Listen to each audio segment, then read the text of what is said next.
Welcome back. I'm Alex Kramer. Well, billionaire and social media CEO Elon Musk is demanding Disney fire its company head Bob Iger.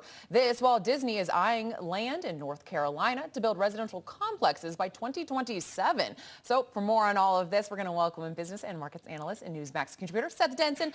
Good morning, Seth. Okay, those markets, so they finished the day up across the board. All right, we got to get back to Disney. So Seth, Musk went as far as to say Walt Disney is rolling in his grave over what Iger has done with the company, including pulling ads from his social media site X. Iger's return has seen job cuts, though he has said he wants to start building again. Seth, what's going on at the House of Mouse? Well, listen, sometimes you do have to prune before you can build, and I don't know that Walt Disney would have really cared about Elon Musk or Twitter. But that being said, I think all of us have looked at what has happened to Disney and the demise of the brand over the last decade and a half, much of that under Bob Iger's watch, but really expedited over the last year and a half since Bob Iger's return. He's doing what he can, but he has a lot to undo. He is a good business mind, so we'll see how this ultimately pans out. I doubt Disney fires him just because Elon wants him to. Yeah, that's a really good point.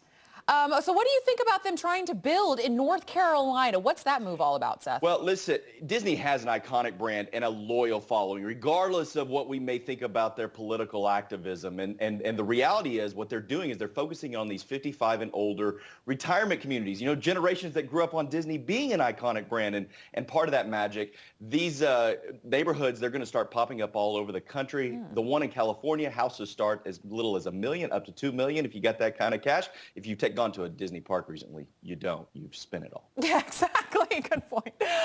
Okay, so Walmart now admitting it's having issues predicting customers as it heads into 2024. Dollar General also say they are struggling with consumer spending. Seth, what is going on inside the mind of the consumer right now? I mean, what does this spell trouble for 2024, do you think?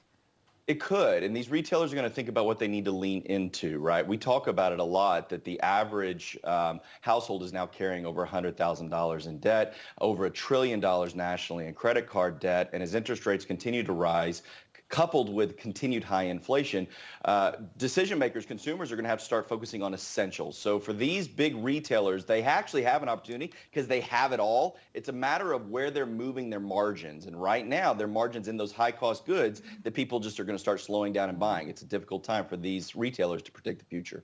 Well, what do you think about this holiday season? I mean, do you think these retailers are going to have a good one when it comes to consumer spending?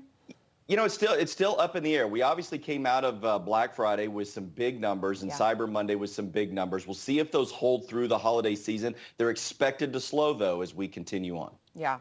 Okay, so how about this? A new victim of Biden's economy with 42% of small business owners now saying they can't afford to pay their usual Christmas bonuses. So the same Public Square and Red Balloon survey found that 28% of these businesses will be giving a smaller one than they had last year. Seth, this has to be a bummer for these employees that really count on these bonuses. It really is. And again, a lot of people do start to think about these bonuses as part of their overall income. I think about that iconic scene from Clark Griswold in Family Vacation, right, where he's waiting on that bonus because he's broke ground on the pool. Well, this year, people are waiting on that bonus to actually pay the bills. And it's an unfortunate coupling of what we're seeing right now in this high inflation. We talk about it all the time. The coupled inflation, the compounded inflation over the last 2.5 years is over 20% now, while wages are at 12%. So unfortunately, this is not the news that many employees and candidly employers are wanting to find this Christmas season. Yeah, Clark Griswold wanted to build a pool. People want to just pay bills with their bonuses. That's right. Times have come far. So finally, some good news for the holiday. Actually, Five Below is selling artificial 4-foot Christmas trees.